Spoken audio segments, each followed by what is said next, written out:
For generations, Mexico has been more than a tourist stop. It's been a quiet refuge for Black Americans who wanted room to breathe. In the 1940s and 50s, writers and artists like Langston Hughes and Josephine Baker spent time here because they could live freely, walk without constant suspicion, and create without fear. That legacy still whispers today. Rising rent, racial tension, and burnout are pushing a new wave of Black professionals to ask, could Mexico be my reset button? Mexico can feel affordable, but it depends on how you live and where. In Mérida, a safe colonial-style city in the Yucatan, a furnished two-bedroom apartment averages $850 to $1,200 USD per month.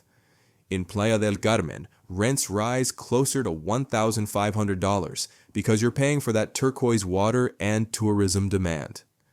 Querétaro and San Miguel de Allende fall between $900 and $1,300, while Lake Chapala remains popular with retirees at roughly $700 to $1,000. Utilities vary. Expect $80 to $150 for electricity, higher near the coast where AC runs constantly. Groceries cost about 40% less than in the US, but imported goods erase that gap quickly. Before you decide on Mexico's affordability, there are hidden costs that often catch newcomers off guard.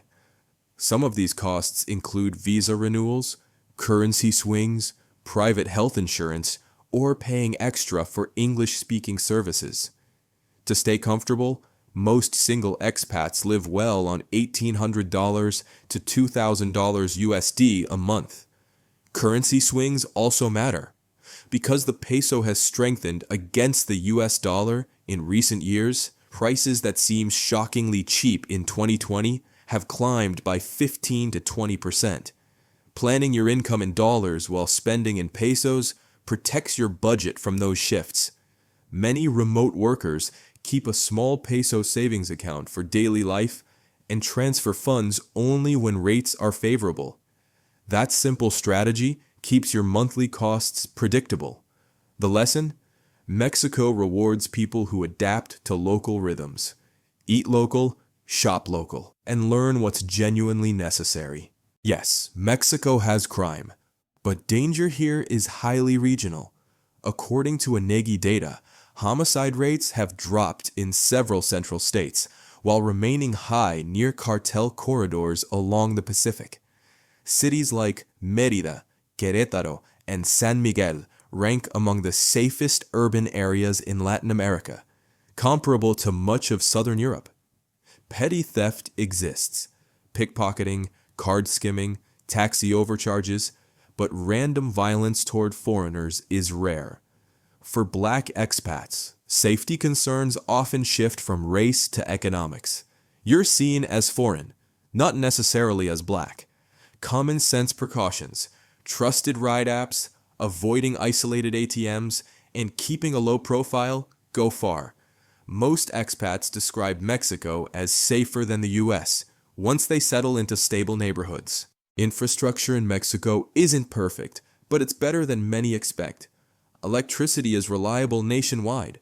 There's no load-shedding system like South Africa's, though coastal storms can cause short outages. Many new buildings have solar panels or backup generators. Water varies by region.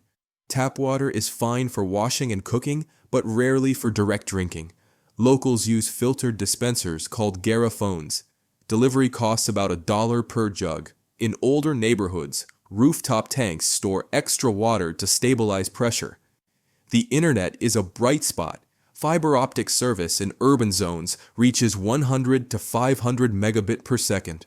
And mobile data is inexpensive. Remote workers rely on Telcel or AT&T for nationwide 4G, with Starlink expanding coverage to rural beach towns. Infrastructure may test patience occasionally, but compared with much of the developing world, Mexico delivers consistency. Healthcare is one of Mexico's strongest advantages. Private hospitals in Mexico City, Guadalajara, and Mérida rival American standards. A typical doctor visit costs $40 to $60 USD. Dental cleaning's about $35, and full insurance through companies like AXA runs $1,000 to $1,500 USD annually. Public insurance under IMSS or INSABI covers basic care for citizens and residents for minimal fees, though wait times can be long. Many expats mix both systems: routine visits at private clinics, emergencies at public hospitals. Prescription drugs are easily accessible and generally 60% cheaper than in the US.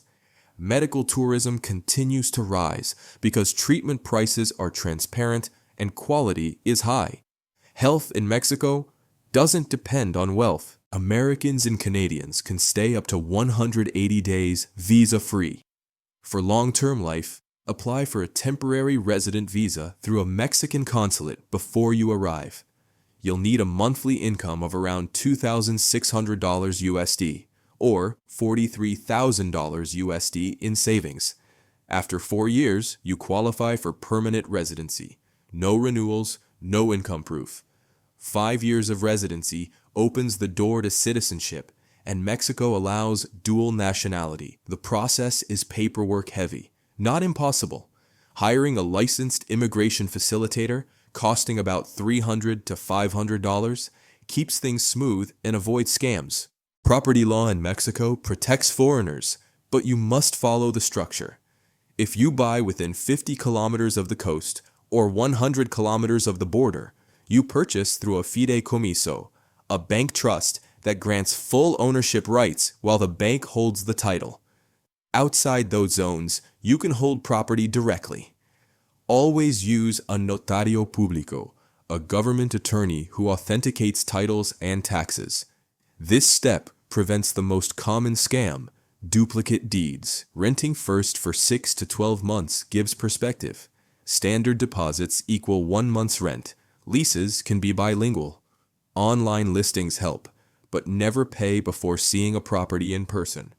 Real estate is lucrative, but patience and legal guidance are non-negotiable. Mexico's people are known for warmth and curiosity. For Black expats, that usually translates to interest, not hostility.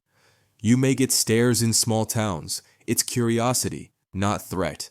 Racism in Mexico exists, but it revolves around colorism and class, not the overt hostility many face in the US. In larger cities, diversity is growing fast. Online groups like Blacks at Mexico and Brothers and Sisters of Merida organize meetups, volunteer projects, and professional networks that make integration easier. Learning even beginner Spanish is powerful social currency. Greeting shopkeepers and neighbors daily turns you from a stranger into part of the neighborhood. For many Black women especially, Mexico offers relief from constant hypervisibility. They describe finally exhaling. Let's talk about corruption. Corruption in Mexico is real, but usually low level. Slow approvals, missing paperwork, or fees that appear mysteriously. According to the National Institute of Statistics, INEGI, about 48% of citizens report paying small bribes yearly, mostly for permits or utilities. Since the national anti-corruption system, many services have moved online, reducing face-to-face requests and petty graft. For expats, bureaucracy feels more like delay than danger. Getting internet installed or registering a car can take multiple visits. The smart solution is hiring a trusted guestor, a licensed fixer who handles filings legally for a modest fee. Patience is the true currency here. Mexico's geography offers nearly every climate. The Yucatan is tropical, hot, humid, and hurricane-prone from June to November. Playa del Carmen and Cancun mean constant AC and higher electricity bills. The Central Highlands, Querétaro, San Miguel, and Lake Chapala, enjoy eternal spring, warm days, cool nights, little humidity. Mexico City, high in the mountains, stays mild year-round, but struggles with air quality. When choosing a home, match the weather to your health and work style. Remote workers often prefer inland climates to protect equipment from humidity. So after hearing all this, you might be wondering, where exactly do people live when they make the move? because not every part of Mexico offers the same quality of life, safety, or expat community. The truth is, a handful of cities consistently rise to the top for Black expats, places that blend infrastructure, affordability, and genuine warmth. Each of these cities has its own rhythm, personality, and trade-offs. What works for a single digital nomad may feel very different for a family or retiree. Let's explore a few of the most popular and what real life looks like in each. Mérida, the cultural capital of the Yucatan, is often called the safest city in Mexico.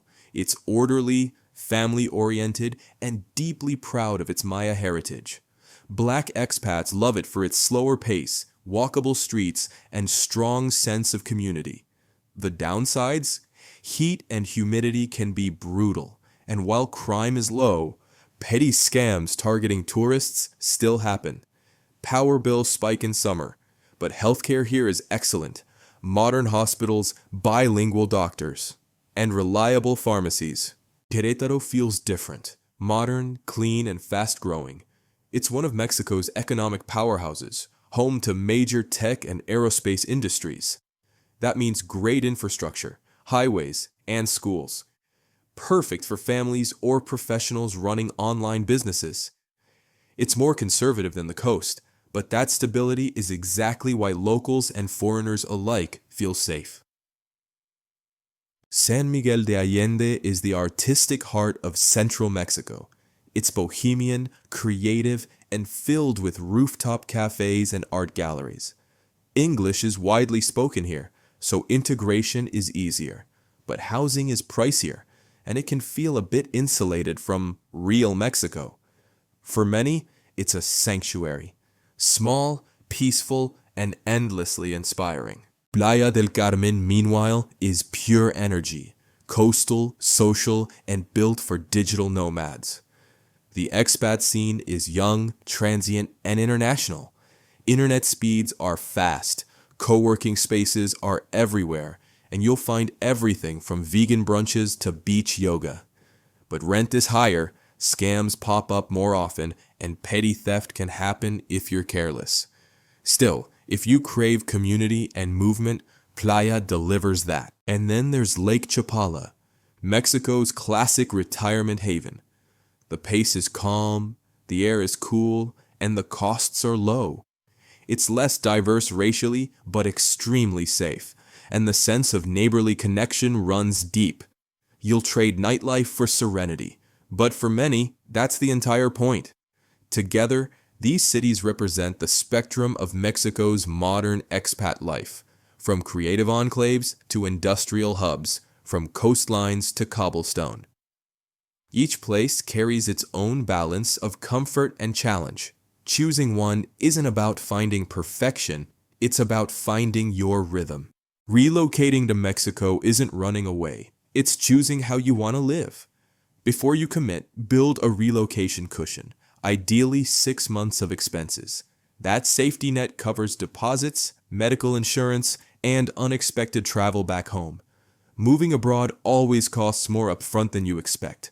But once you're settled, day-to-day life evens out quickly. If you prepare financially, learn basic Spanish, and connect with the community before you arrive, the transition becomes smoother. Visit first, stay for a month or two, and listen to locals. Mexico will challenge you with bureaucracy, climate, and language, but it will also reward you with warmth, affordability, and self-discovery. For many Black women and men, the attraction isn't escape. It's balance. Here, life slows down, smiles last longer, and peace feels reachable. Mexico may not be perfect, but for those who come ready to adapt, it offers something rare, a chance not just to live differently, but to live fully. If you're seriously thinking about life outside the US, subscribe. We explore what that really looks like every week.